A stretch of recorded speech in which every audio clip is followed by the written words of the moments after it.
नमस्कार दोस्तों मैं YouTube चैनल में आप सबका एक बार फिर से स्वागत है। दोस्तों आज मैं संविधान का एक बहुत ही इंपॉर्टेंट टॉपिक लेकर आया हूं जिससे कि हर एक एग्जाम में प्रश्न लगभग आते ही आते हैं। पिछले वीडियो में हमने जो है मूल कर्तव्य को देखा था भाग 4 क, और आज हम देखेंगे संविधान के भाग 5 को, जिसमें कि संघ को परिभाषित किया गया है। संघ के अंतर्गत आपके राष्ट्रपति है ना, कार्यपालिका तो आता ही है, विधायिका और न्यायपालिका भी शामिल है। इसके अलावा संघ की बात करें, संघ का जो निर्माण होता है वो होता है आपका राष्ट्रपति और लोकसभा राज्यसभा यानी कि संसद से। तो दोस्तों आज मैं आपको जो है राष्ट्रपति से रिलेटेड जितने भी हमारे इंपॉर्टेंट पॉइंट्स हैं, जितने भी इंपॉर्टेंट अनुच्छेद हैं, सभी अनुच्छेदों को मैं डिफाइन करूंगा। सारी पॉइंट्स को जो है मैं आपको बताने वाला हूं। दोस्तों वीडियो प्रारंभ करने से पहले आपसे रिक्वेस्ट है कि अगर आपने अभी तक हमारे चैनल को सब्सक्राइब नहीं किया तो प्लीज हमारे चैनल को सब्सक्राइब कर ले, क्योंकि यहाँ पे आपको उत्तर प्रदेश पुलिस भर्ती संबंधी सभी जानकारियां दी जाती है। इसके अलावा आपको जो है हर एक टॉपिक पर वीडियो मिलते रहेंगे। तो दोस्तों अब मैं देर न करते हुए अपने वीडियो को प्रारंभ करता हूं। संविधान का भाग 5 जो है, जिसमें कि संघ को परिभाषित किया गया है, जो कि अनुच्छेद 52 से लेकर अनुच्छेद 151 तक है। दोस्तों सबसे पहले हम जो है संघ के अंतर्गत राष्ट्रपति को पढ़ेंगे। 15वें नंबर की राष्ट्रपति कौन है? द्रौपदी मुर्मू। कौन है? द्रौपदी मुर्मू। किसे हराकर ये राष्ट्रपति बनती है? यशवंत सिन्हा। किसे? यशवंत सिन्हा जी को जो है हराकर ये जो है भारत के 15वें नंबर की राष्ट्रपति बनने का गौरव हासिल इन्हें हुआ है। दोस्तों राष्ट्रपति से रिलेटेड सारे आर्टिकल्स को याद करने का एक बहुत ही शानदार ट्रिक है। इसका ये ट्रिक है पकानी कोका दुयो दशम। आपको केवल ये याद करना है, पकानी कोका दुयो दशम। ठीक है। प से हो गया राष्ट्रपति का पद। देखिए 52 से स्टार्ट है अनुच्छेद, 52 से संघ के जो है कि अनुच्छेद प्रारंभ होते हैं। तो 52 अनुच्छेद 52 में राष्ट्रपति का पद। अब का से हो जाएगा कार्यपालिका का प्रधान। ठीक है। 53 अनुच्छेद 53 मैं अभी एक एक करके डिफाइन कर रहा हूं, और जो मैं अनुच्छेद आपको डिफाइन करूंगा उसे आपको ये जो हमारा फार्मूला है, ये जो हमारा ट्रिक है, इस ट्रिक में आपको ढूंढना है ना। लेकिन ये पकानी कोका दुयो दशम इसे जो है आपको याद रखना पड़ेगा। दोस्तों पहला जो हमारा आर्टिकल आता है वो है अनुच्छेद 52। अनुच्छेद 52 में सर्वप्रथम राष्ट्रपति के पद की चर्चा की गई है। कभी कभी क्वेश्चन यह पूछ देता है कि किस अनुच्छेद में सर्वप्रथम राष्ट्रपति के पद की चर्चा की गई है भारत के संविधान में। तो आप क्या बताएंगे? अनुच्छेद 52। यह राष्ट्रपति का पद जो है ब्रिटेन से लिया गया है। कहां से लिया गया है? ब्रिटेन से लिया गया है। अगला हमारा आर्टिकल है अनुच्छेद 53। अनुच्छेद 53 में क्या है कि कार्यपालिका का औपचारिक रूप से प्रधान कौन है? औपचारिक रूप से प्रधान राष्ट्रपति होता है। और अगर ये बोल दे कि इसी औपचारिक के जगह पे अगर वास्तविक एक शब्द जुड़ गया होगा, वास्तविक, तो आप क्या कहेंगे? प्रधानमंत्री। वास्तविक प्रधान कौन है कार्यपालिका का? प्रधानमंत्री होता है। आगे हम उसे भी पढ़ेंगे। दोस्तों अनुच्छेद 54 में लिखा है राष्ट्रपति का निर्वाचन। ठीक है, यह बहुत इंपॉर्टेंट हो जाता है। इससे प्रश्न जो है कई दफा जो है पूछे जाते हैं। राष्ट्रपति का निर्वाचन, देखिए यहां पे पकानी, प से राष्ट्रपति का पद, का से कार्यपालिका का औपचारिक प्रधान, नी से निर्वाचन, है ना। राष्ट्रपति का निर्वाचन कैसे होता है? अप्रत्यक्ष रूप से, मतलब कि इसमें जनता भाग नहीं लेती है, जनता के द्वारा चुने गए प्रतिनिधित्व जो होते हैं वो भाग लेते हैं। ठीक है। एकल संक्रमणीय अनुपातिक पद्धति द्वारा, ये एक पद्धति है दोस्तों, है ना, ये एक पद्धति है। इसमें क्या होता है?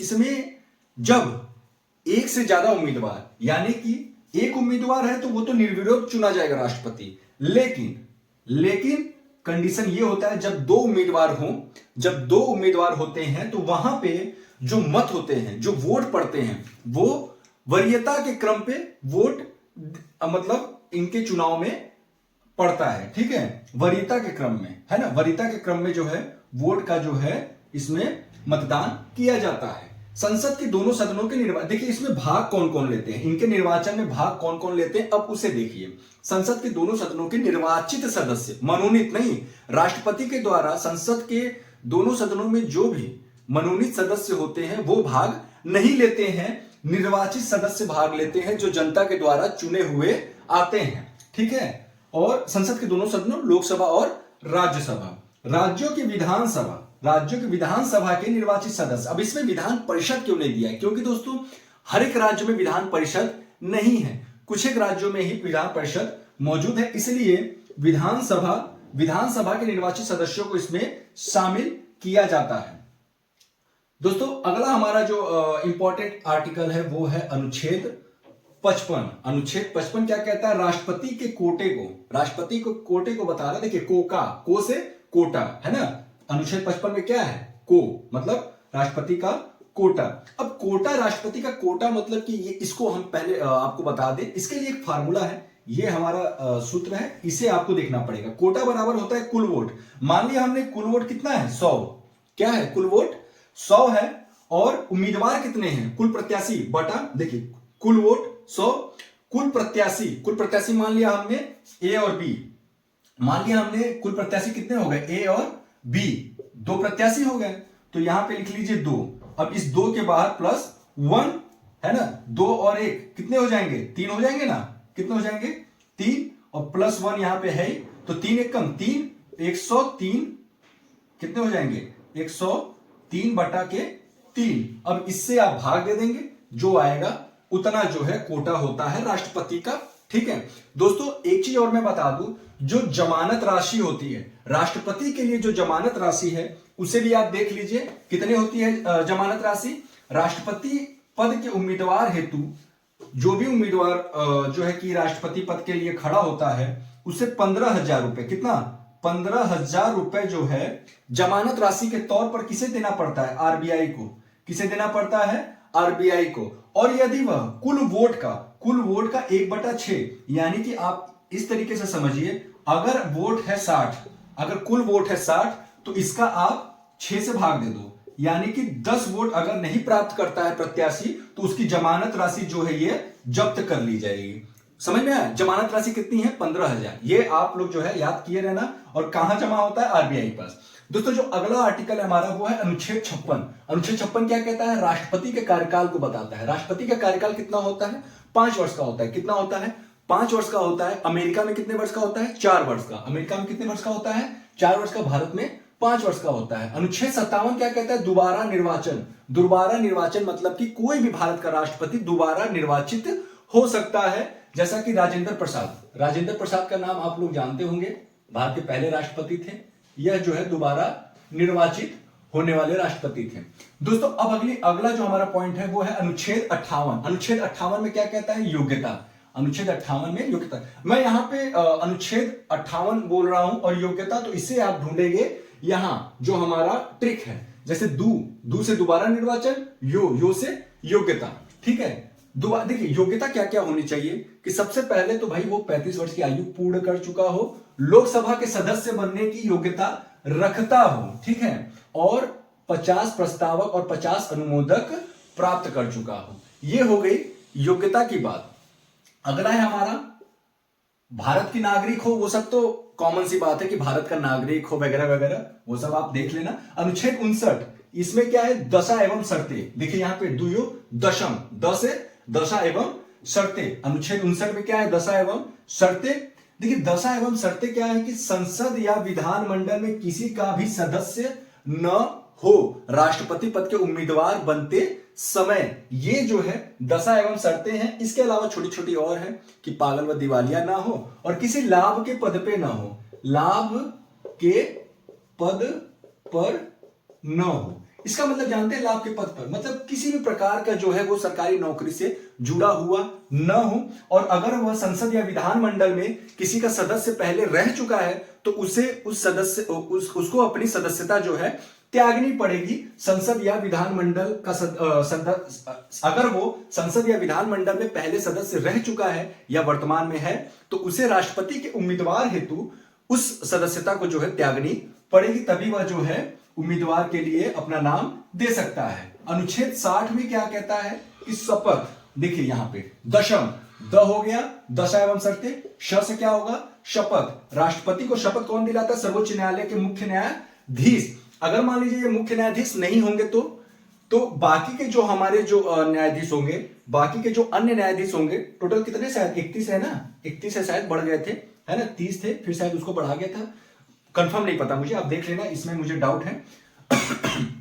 जो बाकी के न्यायाधीश है उनमें जो सबसे वरिष्ठ न्यायाधीश होगा वो क्या करेगा, राष्ट्रपति को शपथ दिलाएगा। अगला और आखिरी हमारा आर्टिकल है अनुच्छेद 61। अनुच्छेद 61 में क्या है, राष्ट्रपति पर महाभियोग। यह प्रावधान कहां से लिया गया है, यूएसए से लिया गया है। कहां से लिया गया है, अमेरिका से लिया गया है। अब महाभियोग की जो प्रक्रिया है उसे मैं आपको बताने का प्रयास कर रहा हूं। देखिए, किसी भी सदन से प्रारंभ हो सकता है, मतलब ये लोकसभा या राज्यसभा, किसी भी सदन से यह प्रारंभ हो सकता है। प्रारंभ किसी भी सदन के, अब ये जिस भी सदन से प्रारंभ होगा, चाहे वो लोकसभा या राज्यसभा, जिस भी सदन से प्रारंभ होगा 1/4 यानी कि कुल सदस्यों का 25% द्वारा जो है अनुमोदन होना आवश्यक है, यानी कि स्वीकृति कह सकते हैं। अनुमोदित से आप लोग कंफ्यूज मत होना, संविधान की कुछ भाषाएं हैं अपनी, उस भाषाओं का अर्थ भी जानना बड़ा इंपॉर्टेंट होता है। इसका मतलब है कि भाई आप कह सकते हैं स्वीकृति, ठीक है। 1/4 सदस्यों की स्वीकृति आवश्यक है, तभी इस महाभियोग पर जो है आगे का जो है प्रस्ताव या जो बिल होगा या जो भी महाभियोग है उसे मतलब पारित करने के लिए आगे जो है बढ़ाया जाएगा। अनुमोदन मिलने के बाद वह सदन, जिस सदन में उसे लाया गया है, ठीक है, जिस सदन में महाभियोग लाने का जो है प्रस्ताव रखा गया है, 2/3 बहुमत से पारित होगा, तभी वह जो है महाभियोग पारित हो सकता है, ठीक है। दोस्तों, दूसरे सदन में, मतलब अब लोकसभा से तो हो गया, लोकसभा से हो गया तो वो आगे वाले सदन में जाएगा, यानी कि राज्यसभा में जाएगा। जब वह राज्यसभा में जाएगा तो इसकी सूचना 14 दिन पूर्व किसे देनी पड़ेगी, राष्ट्रपति को देनी पड़ेगी कि भाई आपके खिलाफ जो है महाभियोग संसद में पारित हो चुका है एक संसद से। तो दोस्तों, ये रहा हमारा संविधान का भाग 5 जो कि संघ को परिभाषित करता है। अभी ये तो हमारा प्रारंभ है, इसके बाद जो है कि हम उपराष्ट्रपति को देखेंगे, उसके बाद हम जो है संसद के दोनों सदनों को देखेंगे। दोस्तों, बहुत ज्यादा इंपॉर्टेंट है ये हमारा संविधान का भाग 5 और भाग 6 बहुत ज्यादा इंपॉर्टेंट हो जाता है, खासतौर से संविधान का भाग 5। इससे प्रश्न जो है 100% मैं लिख कर दे रहा हूं कि दो प्रश्न आपके एग्जाम में पूछे ही जाएंगे। तो दोस्तों, उम्मीद है आपको ये सेशन बहुत ही अच्छा लगा होगा। दोस्तों, वीडियो कैसा लगा हमें कमेंट बॉक्स में लिखकर जरूर बताएं। दोस्तों, अगर वीडियो अच्छा लगा हो तो प्लीज वीडियो को लाइक करें, चैनल को सब्सक्राइब करें। दोस्तों, फिर मिलेंगे किसी अन्य वीडियो के साथ, तब तक के लिए जय हिंद, जय भारत।